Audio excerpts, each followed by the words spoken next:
So my drag name is Urethra Vas Deferens, and it is anatomy.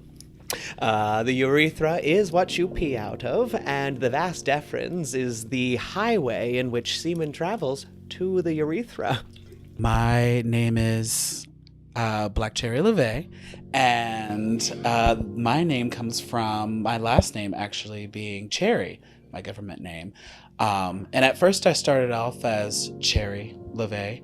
And then I wanted to add Black onto that after the George Floyd murders because I felt the need to empower the word Black. So that's when I became Black Cherry LeVay.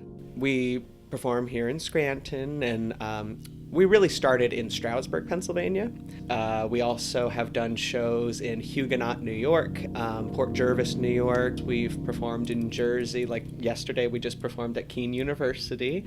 Okay, if the people are paying, we will show up. Mm-hmm. Okay, yes. Yeah. Drag queens love money, yeah. But we also love to entertain too. Like that's the power of drag. It really just sort of breaks down that barrier of who you're allowed to be and who we're allowed to be. You know, it sort of evens the playing ground so that people feel like they can like get up and dance and be whatever because. At the end of the day, we're just a bunch of men in wigs. So it's like, okay, I'll be ridiculous with you. Long story short, the tri-state area. Really, this is the happiest I've ever been in my life, especially next to this fool. My best friend. Aww. Since we were 18. Known each other a long, long time.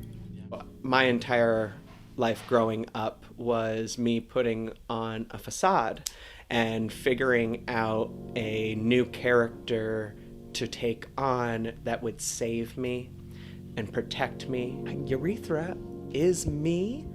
A lot of my drag is actually kind of a love letter to both my mother and her sister, my aunt. My big blonde wig, that was my mom. And my aunt the same way. But the two of them together, my goodness.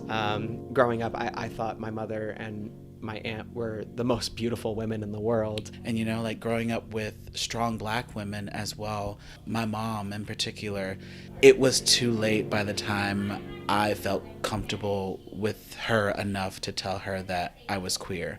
When I thought that I was able to tell her she had suddenly passed away, I carry her with me every day. Although I never got that moment with her, I know that she loved me, and I still feel her love today. And my drag is truly like a love letter to her.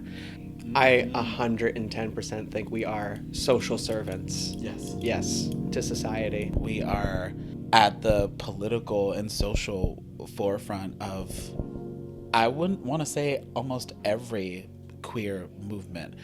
You know, we have a whole group of people who believe that drag queens are indoctrinating children and are trying to convert them to become what they are.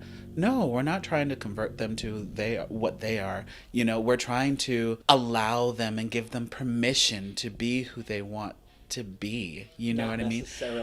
Not necessarily this, but like be who you want to be. If you want to put a wig on, put a wig on. If you want to wear some heels, wear some heels. Outside of this drag, I have worked as an educator with kids. I can be very inappropriate at a bar, at a club where I know it's accepted to be inappropriate, but also like just yesterday we did a family-friendly drag event, and it was a beautiful learning and teaching moment, not only for the kids, but the parents of those kids that were also curious about what we do and why we do it. But yes, there are moments where we don't want your damn kids in the environment anyway. Today, I would not want your little child in there today. No, nobody. Numbers. Right. There are still people who see you and want to take advantage of you or want to express their hatred towards you, and it can go any types of ways. So, because really anything can happen nowadays, especially with election year. I feel like we have never done a Pride Festival without there being some backlash. There's always people protesting, always people talking about you're gonna go to hell with those big signs, but they really don't. They really take the Bible and spin it on their own sort of ideals and what they may be misguided on and what they maybe want to explore, because they don't have permission to do that. So that's why we have moments like Pride, so that those children know that they can have a community to go to in case their family is not accepting of theirs.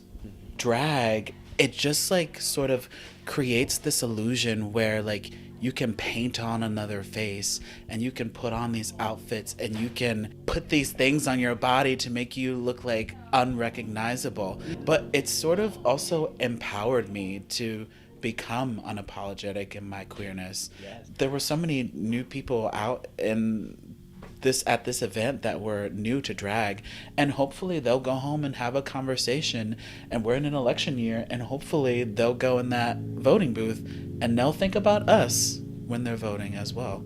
So that's truly like the power of drag. Yeah, like, absolutely.